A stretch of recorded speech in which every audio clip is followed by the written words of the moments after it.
go. I'm going to make a video first time since COVID. It's been a long time. You also are going to hear noise in the background because my son's playing. What are you playing, Joey? Fortnite? Huh? A game. He's playing a game. He won't tell me. So he's talking to his friend online and playing. So best I can do here. All right. This is one of 2 lessons in chapter 9 that I've actually never fully taught before because I didn't realize like they pop up all the time in FRQs on BC tests. I didn't see enough of them prior to last year to like take a full lesson to teach them, but I decided this year I was going to. So the method we're going to learn today is Euler's method. So really, Bryant, this is for you, and I don't know, probably Amia, because she's probably not there either today. Euler's method is used to approximate solutions. And so like we approximate solutions all the time in calculus. And really what we're doing is we are approximating with, sorry, I'm looking at all my notes, by drawing a bunch of little tangent lines. So drawing, sorry, I didn't mean to bump that, bumped it again. Drawing small tangent lines along the curve of whatever function we're talking about to estimate behavior.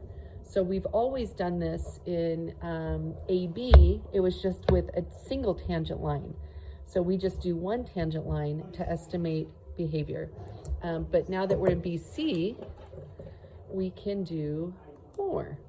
So this kind of reminds me of tangent line approximation meets like Riemann sums, where we do repeated rectangles. The more rectangles you do, the more accurate the area is. So the case here is the more tangent lines that you do equals closer to actual or more accurate. So that's the overall idea. So we don't have the paper you get isn't like normal, not like our guided notes normally. You're going to get this paper tomorrow. It just has questions on the front. I think I did the back too. I'm not sure. I don't remember. That was 3 days ago. So all I'm going to do is, I think the best way to go through and show this to you is by doing a couple examples for you. So the example I'm about to do is example 2. It says, Joey, turn that down. Suppose a continuous function f and its derivative f prime have values that are given in the following table. So here's the table. Given that f of 2 equals 5, that's really important. That's our initial condition. Use Euler's method. So it'll always point out that they want you to do this. Joey, shh. And then it says 2 steps. That's really important. That really means 2 tangent lines of size. And then this time they're giving you that delta x, the change in x, being 0.5. Sometimes they don't give you that and you have to find it, but it's just like in Riemann sums where you know the interval that you're looking at and you subtract those numbers and divide by how many they're asking for. So it's not hard. The next example I do will be using that, having to do that. And then it says to approximate f of 3. So that's the problem. So here's all I wrote down. This is example number 2. F of 2 is equal to 5. That was our initial.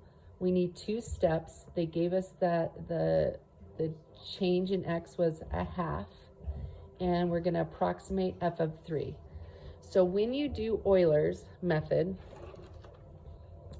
we're going to do tangent lines, okay? So f of 2 is where we're starting at.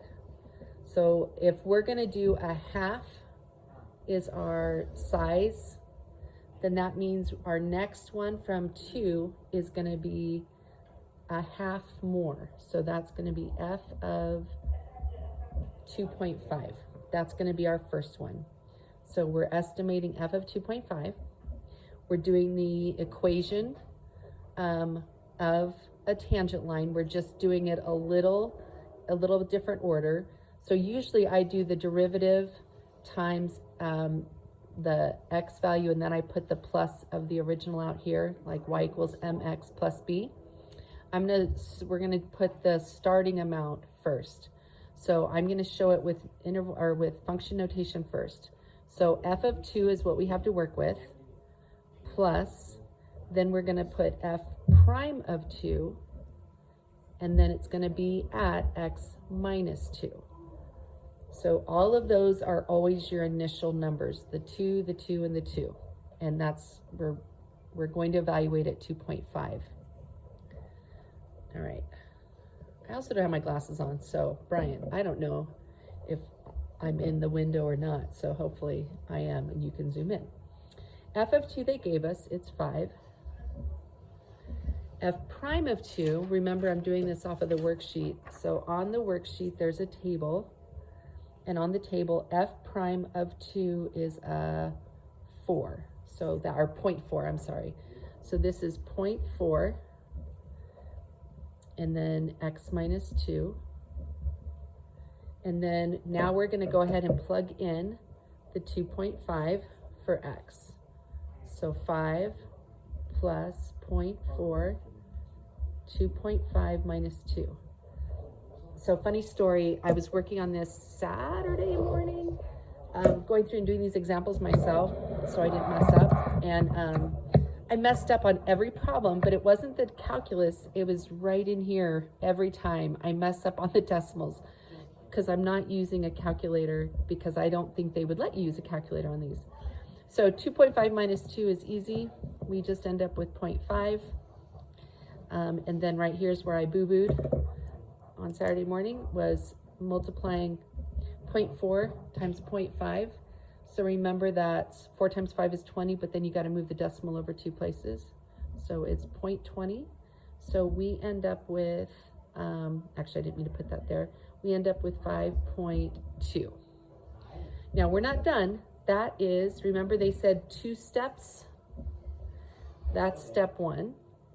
And then I like to do this so that I remember step 2 over here, because we're not done yet.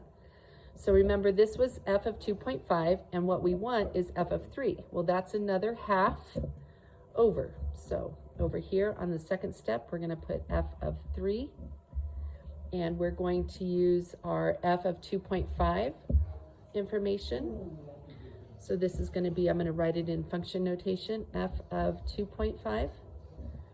That's like your plus b, really, plus f prime of 2.5, and then x minus 2.5.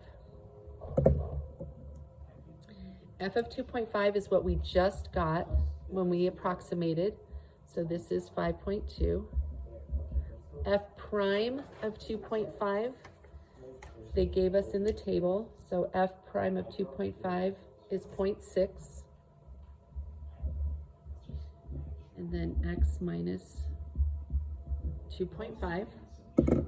We're going to plug in the 3 right there. So 5.2 plus 0.6, 3 minus 2.5.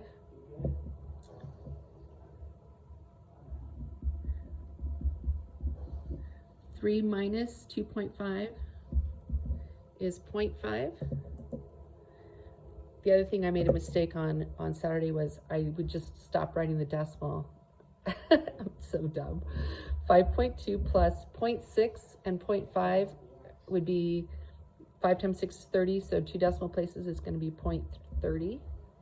And so we end up with 5.5.